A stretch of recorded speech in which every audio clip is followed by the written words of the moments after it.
ഇപ്പോൾ മുൻ പ്രതിരോധ മന്ത്രി എ കെ ആന്റണി മാധ്യമങ്ങളെ കാണുന്നു. എൻ്റെ തത്സമയം പറഞ്ഞോളേ.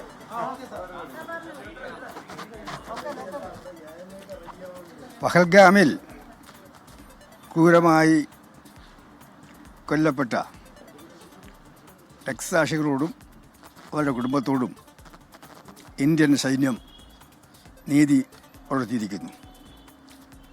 ധീരരായ ഇന്ത്യൻ ജവാന്മാർക്ക്, ഇന്ത്യൻ സൈന്യത്തിന് ഞാനെല്ലാ അഭിവാദ്യങ്ങളും അർപ്പിക്കുന്നു.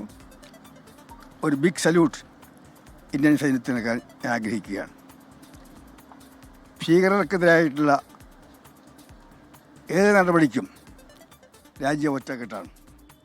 അതുകൊണ്ട് തന്നെ ഭീകരർക്കെതിരായി നടത്തുന്ന എല്ലാ ശ്രമങ്ങൾക്കും ഗവൺമെൻറ്റിന് പൂർണ്ണ പിന്തുണ നൽകാൻ ആഗ്രഹിക്കുകയാണ്. മുമ്പെങ്ങും ഉണ്ടാകാത്ത നിലയിൽ ടൂറിസം തകർന്നിട്ടും രാജ്യം പട്ടിണിയിലായിട്ട്, കാശ്മീർ പട്ടിണിയിലായിട്ടും കാശ്മീരിലെ ജനങ്ങളിൽ മഹാഭൂരിപക്ഷം ഏതാണ്ട് ഒറ്റക്കെട്ടായി തന്നെ ഇന്ത്യൻ സൈന്യത്തിൻ്റെ ഒപ്പം നിൽക്കുന്നതിൽ ഞാൻ അഭിമാനം കൊള്ളുന്നു. അവർക്കും എല്ലാ സമാശ്വാസം നൽകുവാൻ നമുക്ക് കടപ്പാടുണ്ട് ഞാൻ ഉറപ്പിക്കാൻ ആഗ്രഹിക്കുകയാണ്. ഈ തുടക്കം മാത്രമാണെന്ന് എൻ്റെ വിശ്വാസം.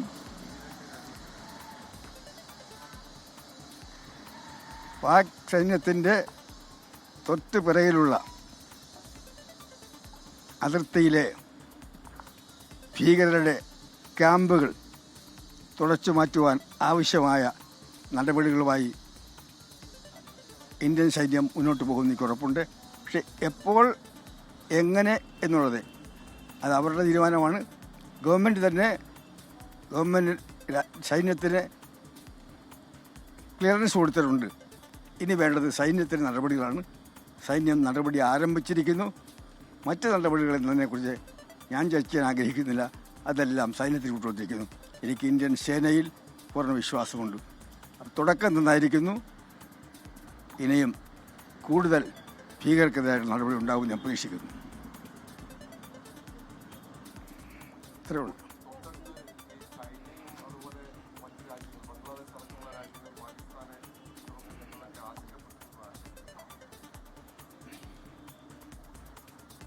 അത്തരം ചർച്ചയ്ക്കൊന്നും ഞാൻ പോകാൻ ആഗ്രഹിക്കുന്നില്ല.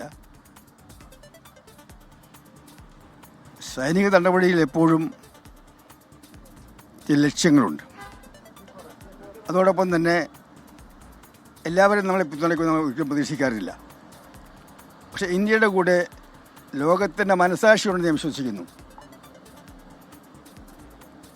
ആദ്യമായി ലോക മനസാക്ഷി ഏതാണ്ട് ഇത്രയും കൂടുതൽ ഇന്ത്യയുടെ കൂടെ നിന്നൊരു കാലഘട്ടമില്ല. കാരണം ഇന്ത്യ നടത്തുന്നത് യുദ്ധമല്ല, ഇന്ത്യ നടത്തുന്നത് ഭീകരർക്കെതിരായിട്ടുള്ള നടപടിയാണ്, തിരിച്ചടിയാണ്. ഇന്ന് ലോകം നേരിടുന്ന ഏറ്റവും വലിയ വെല്ലുവിളി ഭീകരതയാണ്. അത് അമേരിക്കയെന്നോ ചൈനയെന്നോ റഷ്യയെന്നോ പശ്ചിമേഷ്യയെന്നോ ഗൾഫ് മേഖലയെന്നോ ഇറാനെന്നോ നമുക്കത് എല്ലാ രാജ്യങ്ങളിൽ നിന്ന് ഭീകരത നേടുകയാണ്. അതുകൊണ്ട് തന്നെ ഇന്ന് ലോകത്തൊരു സമന്വയം തന്നെ വന്നിട്ടുണ്ട്. ഭീകരതയ്ക്കെതിരായിട്ടുള്ള നടപടികൾക്ക് യോഗത്തിൻ്റെ ഒരു പൊതുവായിട്ടുള്ള സമന്വയമുണ്ട്. അതുകൊണ്ട് ലോകത്തിൻ്റെ മനസ്സാക്ഷി, ലോകരാഷ്ട്രങ്ങളുടെ പൊതു സപ്പോർട്ട് ഇന്ത്യക്കായിരിക്കുമെന്ന് വിശ്വസിക്കുന്നു. ഒറ്റപ്പെട്ട ചിന്താഗതിക്കാരുണ്ടാകും. പക്ഷെ പൊതുവെ ലോകത്തിൻ്റെ മനസ്സാക്ഷി, രാഷ്ട്രങ്ങൾ മാത്രമല്ല ലോക ജനത ഭീകരത ഇന്ന് ഏറ്റവും കൂടുതൽ വെറുക്കുന്നു. അപ്പം ഭീകരതയ്ക്കെതിരായി, കാരണം ഇന്ത്യയിലെ നിരപരാധികളായിട്ടുള്ള ടൂറിസ്റ്റുകളെ അവരെ കൊടും ക്രൂരമായി കൊലപ്പെടുത്തിയ ഭീകരരോട് ലോകത്തിൽ സിമ്പതിയുള്ള ആരുണ്ടെന്ന് ഞാൻ കരുതുന്നില്ല. അതുകൊണ്ട് ഇന്ത്യയുടെ കൂടെ ലോക മനസാക്ഷി ഉണ്ടാകും. ഇന്ത്യൻ സൈന്യത്തിലേക്ക് വിശ്വാസമുണ്ട്. ഇന്ത്യൻ സൈന്യം എന്ത് ത്യാഗം സഹിച്ചും അവരെ രാഷ്ട്രം ഏർപ്പെടുത്തുന്ന ദൗത്യം വിജയിപ്പിക്കാൻ വേണ്ടി പോരാടും എനിക്ക് ഉറപ്പുണ്ട്. ഇനി എന്തൊക്കെ ചെയ്യണമെന്ന് സൈന്യത്തിൽ വിട്ടുകൊടുക്കുക ഞാൻ ചർച്ചയ്ക്കില്ല. പക്ഷേ ഇത് അവസാനമല്ല, തുടക്കം മാത്രമാണ്. ഇനിയുള്ള കാര്യങ്ങൾ സൈന്യത്തിൽ വിട്ടുകൊടുക്കുക. കാരണം ഗവൺമെൻറ് തന്നെ സൈന്യത്തിൽ വിട്ടുകൊടുത്തിട്ടുണ്ട്.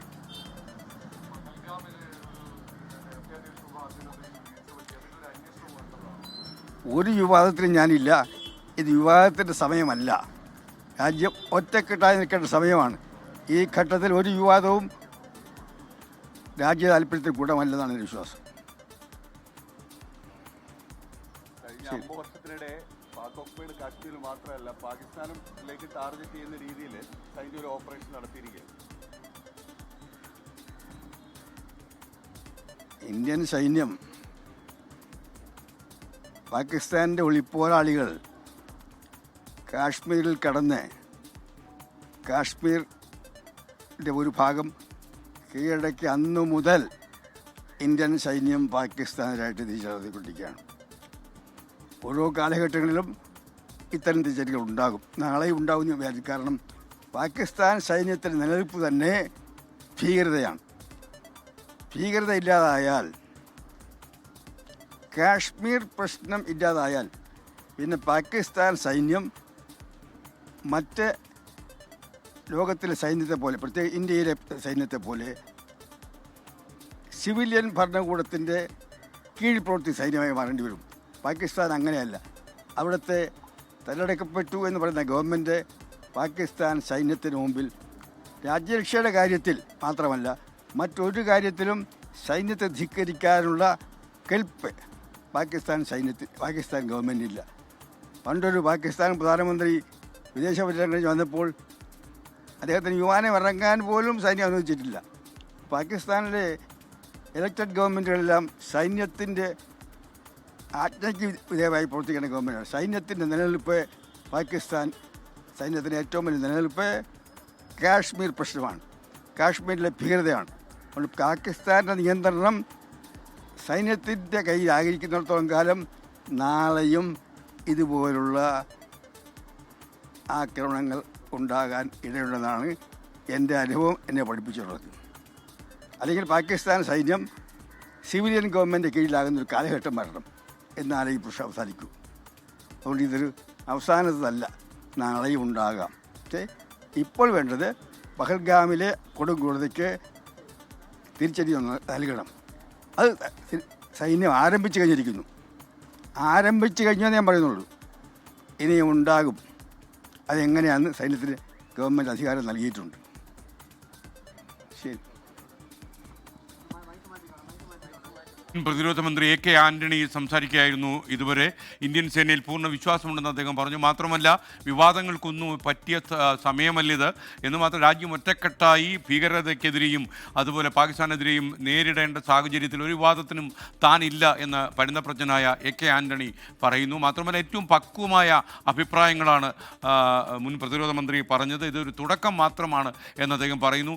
അതിർത്തിയിൽ ഭീകരന്മാർക്ക് നുഴഞ്ഞു കയറാനുള്ള അവസരം ഇല്ലാതെയാകണം. മാത്രമല്ല, പാകിസ്ഥാൻ സംരക്ഷണം നൽകുന്ന എല്ലാ ഭീകര ക്യാമ്പുകളും ഇന്ത്യൻ സൈന്യം തകർക്കണമെന്ന ഒരു അഭിപ്രായമാണ് അദ്ദേഹത്തിനുള്ളത്. മാത്രമല്ല, സൈന്യത്തിന് പൂർണ്ണ സ്വാതന്ത്ര്യം കേന്ദ്ര ഗവൺമെൻറ് നൽകിയിട്ടുണ്ട്.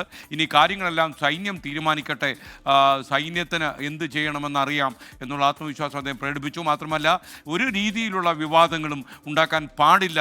രാജ്യം ഇത്തരമൊരു സംഘർഷം മുൻപിൽ നിൽക്കുന്ന സമയത്ത് ഒറ്റക്കെട്ടായി ഈ ഭീഷണിയെ നേരിടണം എന്നുകൂടി മുൻ പ്രതിരോധ മന്ത്രി AK ആന്റണി പറഞ്ഞു വെച്ചു.